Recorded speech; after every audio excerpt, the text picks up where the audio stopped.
So in this section, I want to talk a little bit about multi-output mode. So ProDrums comes with two flavors basically of each patch. So you'll see like default stereo, default multi-out, edge snare, stereo, edge snare, multi-out, so on and so forth.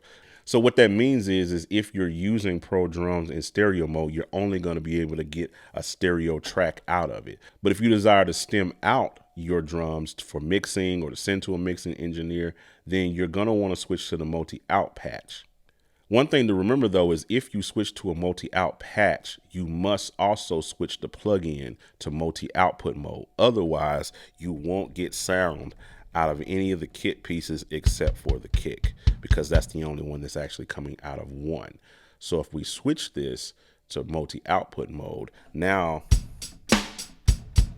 we get sound, and then we can also print our channels out. And ProDrums only uses 11 channels for mixing. So if you go anything past that, you're really not going to hear anything past that.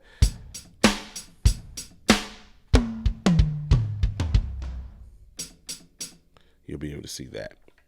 Now, how you use a multi-out patch is going to depend upon which DAW you use. Like for instance, in Studio One, multi-out mode is already kind of enabled by default. But what you have to do is just add in your channels by clicking here and actually adding in the channels once you move to multi-out mode, and you can just add 11 channels.